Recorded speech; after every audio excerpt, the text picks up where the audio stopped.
Salut, pour ceux-là qui ne me connaissent pas, on m'appelle Maître Sey Mohamed, Maître Sey parce que je suis maître tailleur. Alors j'ai 30 ans d'expérience, je réside à Ouagadougou. Je fais ces vidéos pour partager mon expérience avec les plus jeunes, mes jeunes frères, parce que ouvrir un atelier de couture étant jeune, c'est pas facile, quoi, vraiment, parce qu'on a tendance à se décourager très vite. Effectivement, nous, on a passé par là. Évidemment, c'est pas facile. C'est des hauts et des bas et souvent, on a vraiment tendance à se décourager. Donc, l'objet de mes vidéos, c'est vous encourager, vous dire que on ne lâche pas. Hein. C'est vrai que nous sommes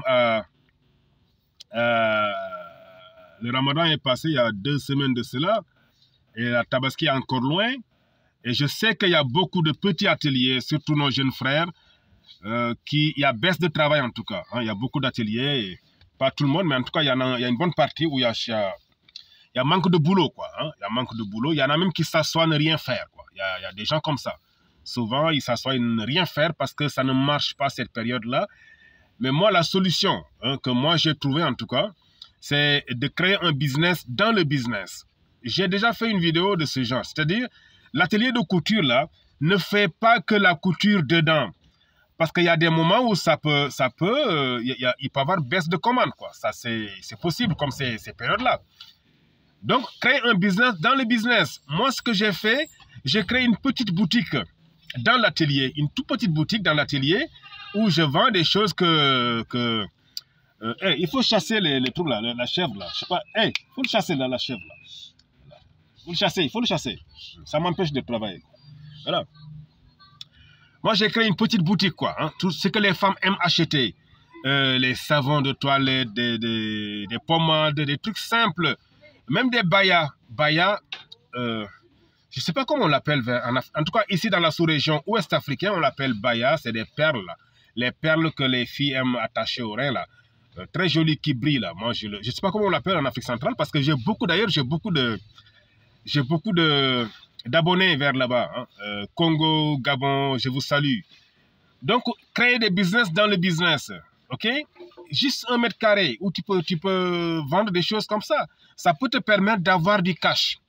Même si le travail, dans le domaine de la couture, il y a une baisse de commande, là-bas, ça peut rapporter. Et ce que ça rapporte, moi, je ne touche pas cet argent-là. Non, je ne le touche pas. Je le mets quelque part. Ça me permet... Ces moments pareils où il y a moins de commandes et qu'il y a des clients qui ont leur tenue et qui n'ont pas donné une avance. Oui, il y en a. C'est vrai que l'avance doit être exigée. Mais il y a des clients, c'est des anciens clients souvent, ou bien c'est comme des petites sœurs.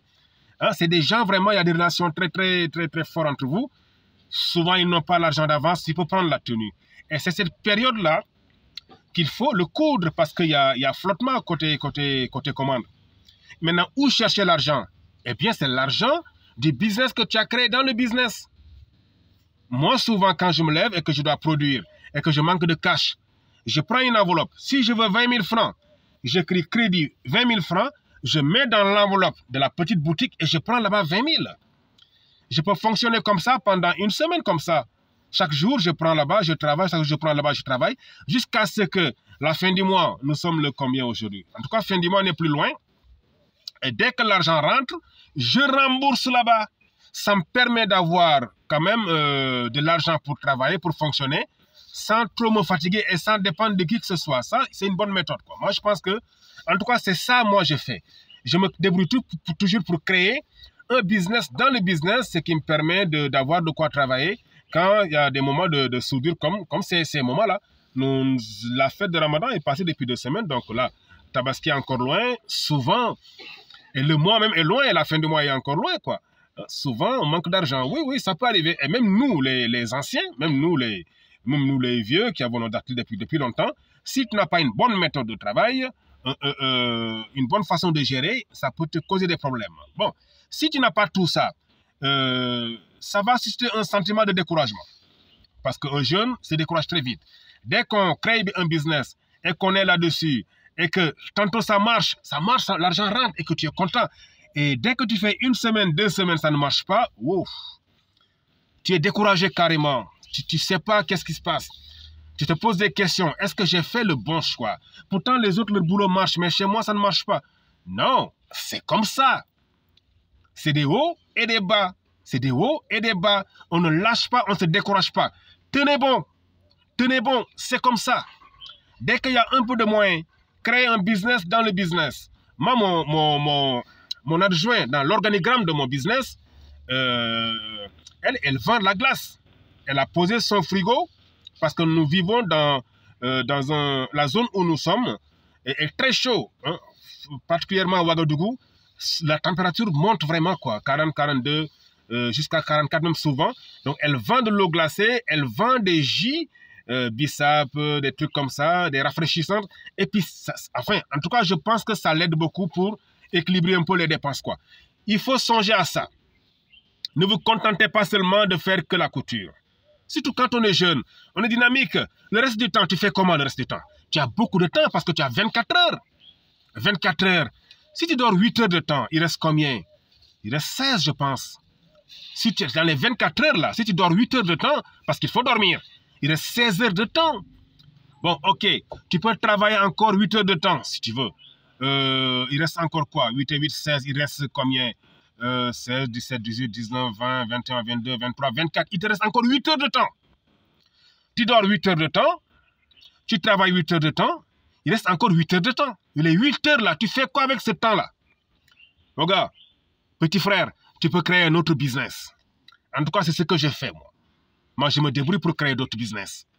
Comme ça permet à ce que même si la couture ne marche pas, tu peux quand même avoir d'autres sources de revenus, créer d'autres flux de revenus. C'est plus prudent comme ça. Et moi, c'est ce que j'encourage à tous mes apprentis. Là où je vous parle, tous mes apprentis, presque la moitié, ont d'autres choses à faire. Il y a une, par exemple, qui vend des condiments. Oui, le matin, elle est au marché, elle vend des condiments. Choux, patates, des trucs comme ça, piment, machin. Elle vend jusqu'à midi avant de venir au travail. Il y a une, par exemple, elle gère un kiosque. Oui, les kiosques à manger, là, les petits restaurants, là. Elle gère ça. Il y a d'autres qui font des savons. Les fabrications de savon, là, elle place dans les boutiques. Il y a d'autres qui vendent des gâteaux. Elle prend des gâteaux en gros, elle vient, elle le place. Je me débrouille, en tout cas, je mets dans leur tête, tous mes apprentis, que c'est une grosse erreur de se contenter seulement d'un boulot. C'est vrai qu'avant, on disait, non, on ne peut pas courir deux lapins à la fois. Non, ça c'est dépassé, ça c'est vieux, ça c'est fini. Si aujourd'hui, demande aux Africains qui sont en Europe ou bien aux États-Unis, mais les gens, ils descendent ici et partent travailler l'autre là. Il faut se battre quand tu es jeune. Bats-toi, vas-y jusqu'au bout. Dembadjer, au Sénégal on dit Dembadjer, c'est-à-dire aller jusqu'au bout du bout. Dembadjer, vas-y jusqu'au bout. Parce que plus tu prends de l'âge, tu n'as plus la forme. Tu vas commencer à porter des correcteurs parce que la vision est floue. Tu commences à avoir des maux de dos, tu commences à avoir... À un certain âge, ton niveau de production, tu ne peux plus l'atteindre, quoi. Donc, c'est quand tu es jeune qu'il faut mettre le paquet. Mets le paquet pour avoir le maximum d'argent possible, parce que c'est possible. L'argent est là pour qui? Ben, c'est pour nous. Donc, le travail que tu fais la couture, tu as ton petit atelier, débrouille-toi pour créer un petit business dans le business. Un petit business dans le business. Là, ça peut te rapporter du cash, ce qui te permet de ne pas traîner et de ne pas rester 24 heures sans travailler. Parce que c'est pas normal. Je le vois souvent, il y a des jeunes qui s'assoient toute la journée sans travailler, comme quoi il n'y a pas de boulot. Non. Tu dois travailler chaque jour. Chaque jour, tu dois bosser. C'est comme le fonctionnaire qui se lève, qui part au travail chaque jour. Tu te débrouilles pour que chaque jour, tu travailles. Tu ne dois pas perdre la journée. Chaque jour que tu perds, mais c'est mauvais pour ton business. Parce que le loyer, il n'attend pas. Le bailleur, tu ne vas pas raconter que non, ça n'a pas marché, vraiment, aide-moi, j'ai fait des jours sans travail. Il s'en fout. Débrouille-toi pour travailler chaque jour. Et la solution, c'est que même s'il n'y a pas beaucoup de commandes, mais tu peux prendre des trucs, les monstres qui traînent dans l'atelier, fais des petites robes, aller déplacer au marché, débrouille-toi pour produire chaque jour. Tu es jeune, tu as ouvert ton atelier, même s'il y a une baisse de commandes, ne te décourage pas, c'est comme ça. C'est comme ça, je vous le dis, parce que j'ai passé par là. Moi, j'ai laissé la couture 4 fois. Parce que je croyais que ce n'était pas pour moi, ça ne marche pas. Quand j'ouvre souvent, c'est compliqué parce qu'on n'avait pas les conseils que vous avez maintenant. Nous, on n'avait pas ça, nous les vieux. Il n'y avait pas de YouTube, il n'y avait rien du tout, il n'y avait pas Google. Donc, alors que maintenant, il y a beaucoup de gens comme moi qui partagent leur expérience. Donc, vas-y, fonce, il n'y a rien à faire. Débrouillez-vous, utilisez votre cerveau, créez des initiatives et il n'y a rien à faire, vous serez des milliardaires. Allez, prenez bien soin de vous.